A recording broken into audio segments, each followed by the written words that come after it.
தாவீதை மனம் திரும்ப வைத்தது? சொல்லுங்க பாப்போம். எந்த விஷயம் அவனை உணர்வுக்குள்ளாக்கியது? தேவனுடைய அன்பு அவனை உணர்வுக்குள்ளாக்கியது. அந்த கதை அல்ல, தேவனுடைய அன்பு. என்ன அன்பு தெரியுமா? நீ ஆடு மேய்ச்ச உன்னை இந்த இடத்துக்கு கொண்டு வந்தேன், இது போடாது இருந்தால் இன்னும் உனக்கு கொடுத்திருப்பேன். அந்த வார்த்தை அவனை சுக்குநூறாய் நொறுக்கியது.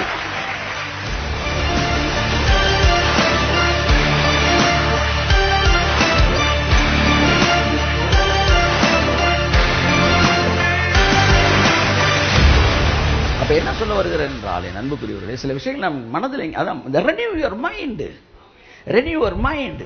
கர்த்தர்ட்ட மறுபடி மறுபடி மறுபடி இந்த நாட்களில் சொல்றது, சூழ்நிலையை சரி செய்ய வேண்டும் என்று நினைக்காத, சூழ்நிலை சரியாகத்தான் இருக்கிறது. உன் மனதை சரி செய். உன் மனது சரி செய்யப்பட நான் எல்லாவற்றையும் சரியாய் செய்து கொண்டிருப்பதை நீ பார்க்க முடியும். ஆமென். உன் மைண்டை மட்டும் டியூன் பண்ணு. ஜெபம் பண்ணும்போது உன் மைண்டுக்கு ஜெபம் பண்ணு.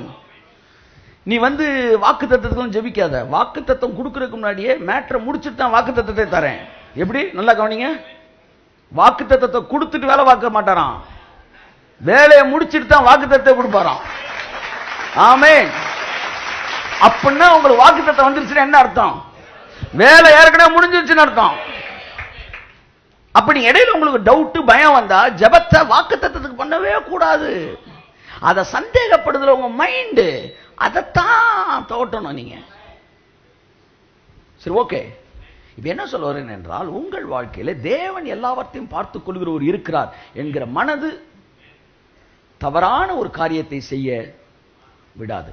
இந்த இடத்தில் தாவீது மனம் திரும்பினான். ஆமென் சொல்லுங்க. தாவீது மனம் திரும்பினான். தாவீதுக்கும் சவுலுக்கும் ஒரு பெரிய கம்பேரிசன் 1998 2001 நினைக்கிறேன், ஒரு என்னோட மேகசின்ல எழுதினேன். அப்படி என்ன தாவீதிடம் அப்படின்னு தான் டைட்டில். சவுலிடம் இல்லாத அப்படி என்ன தாவீது, சவுலோட பெஸ்ட் குவாலிட்டி எல்லாம் எழுதியிருந்தேன்ல. இப்ப என்னன்னா, இந்த சவுல்கிட்ட இல்லாத ஒண்ணு தாவீதுட்ட என்ன அப்படின்னா, இந்த சவுல்கிட்ட போய், அவன் பெரிய நல்லவர் வல்லவர், ஆனா அவர்கிட்ட போய், தம்பி நீ இப்படி ஒரு தப்பு பண்ணிட்டு அப்படின்னா அதை ஏத்துக்கவே மாட்டான். சொல்லுவாங்க, எதுக்கு பண்ணேன்னா, இது எதுக்கு செஞ்சேன்னா, அது எதுக்குன்னா, அது அதுக்குன்னா அப்படின்னால சொல்லிட்டு பாக்குறேன். சாமுவேல் பஸ் பிடிச்சு போயிட்டாரு. சார் சார் சார் என்னடா எல்லாரும் என்ன பாக்குறாங்க, அப்ப கூட இதை மனம் திரும்பினான்னு பார்த்தா எல்லாம் பாக்குறாங்க, அசிங்கப்படாம தயவு செய்து இவங்களுக்காக வந்துருங்கன்றான். பாவி, இன்னும் நீ திருந்தலையாடா? லஞ்சம் வாங்கினதுக்கு குத்தம் வந்தா அவருக்கு லஞ்சம் கொடுக்குறான், குத்திராங்க சார். அவர் தாத்தா பார்த்துட்டு, அடா பாவி திருந்தவே மாட்டீங்களாடா.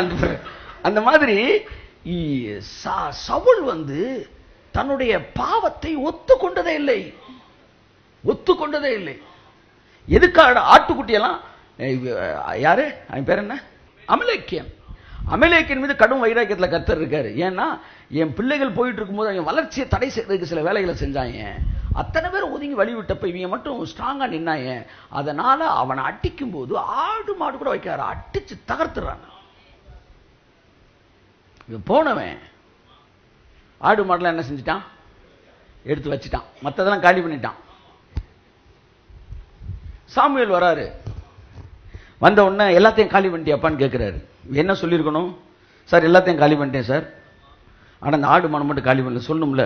சிலரை கேட்டீங்க, எல்லாம் செலவாயிடுச்சப்பா, செலவாயிருச்சுன்னு. அப்ப மீதி 20 ரூபா இந்த இருக்குமா, நீயாலடா எடுத்து கொடுத்துறணும். எல்லாம் வேலையை முடிச்சுட்டேன் 20 ரூபா எடுங்கன்னு கொடுக்கூடாது. எல்லாம் முடிஞ்சிருச்சா? சரி 20 ரூபா இந்த இருக்குமா. அந்த மாதிரி என்ன சொல்ல, எல்லாம் முடிஞ்சிச்சு அப்படின்ட்டு ஒண்ணுமே சொல்லல. எல்லாம் முடிஞ்சிருச்சுன்னா இப்ப என் காதுல அந்த ஆடு மாடு சத்தம் வருது, அது என்னன்னு கேட்கிறாப்புல. உடனே அது தேவனாகிய கர்த்தருக்கு டக்குன்னு கொண்டு போய் ஸ்பிரிச்சுவல் ஏரியால கனெக்ட் பண்றான் சார்.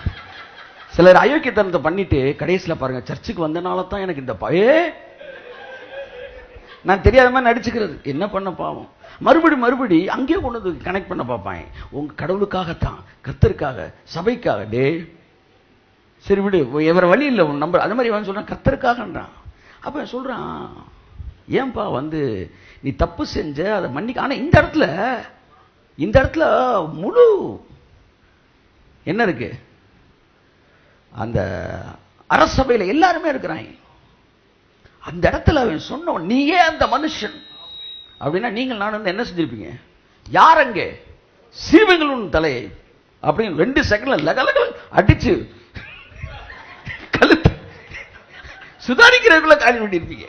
இப்ப என்ன காலி பண்ணிருப்பான். ஆனா அங்க அந்த தாவீது எந்திரிச்சு நின்னு அப்படியே விழுகிறா சார். தன் பாவத்தை தன்னை விட வயதில் இளையவர்கள், தன்னை விட பதவியில் இளையவர்கள் முன்பாக ஒத்துக்கொள்ளுகிறான். அவன் ஒத்துக்கிட்டு என்ன மன்னிங்கன்னு கூட சொல்லல. அவன் சொல்றான், நான் பெரிய பாவம் செஞ்சேன் அப்படின்றான். அடுத்த வரி நாத்தான் சொல்றான், உன் பாவம் உனக்கு மன்னிக்கப்பட்டது. பயங்கரமானது. அங்க அவன் சொன்னா வந்து, நான் தப்பே செய்யல சார்னா, ராஜ்யபாரம் உன்னிடத்திலிருந்து பிடுங்கப்பட்டதுனா. திரும்ப அவரோட அங்கேயே பிடிக்கிற அங்கி கிழிஞ்சிருச்சு. அடுத்தடுத்து மிஸ்டேக்.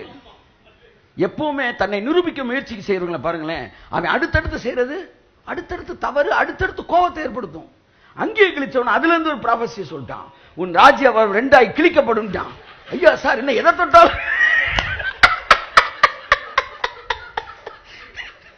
நீங்க எதையாச்சும் தப்பு பண்ணிட்டு அதை வந்து அந்த அப்படியே சமாளிபிகேஷனுக்குள்ள நுழைஞ்சீங்கன்னா அடுத்து நீங்க சொல்ற ஒவ்வொன்றும் பெரிய பெரிய தப்பாய் போயிடும். ஆனா இவன் நீட்டா சரண்டர் ஆயிட்டான், நான் தப்பு செஞ்சுட்டான்னு மன்னிங்க.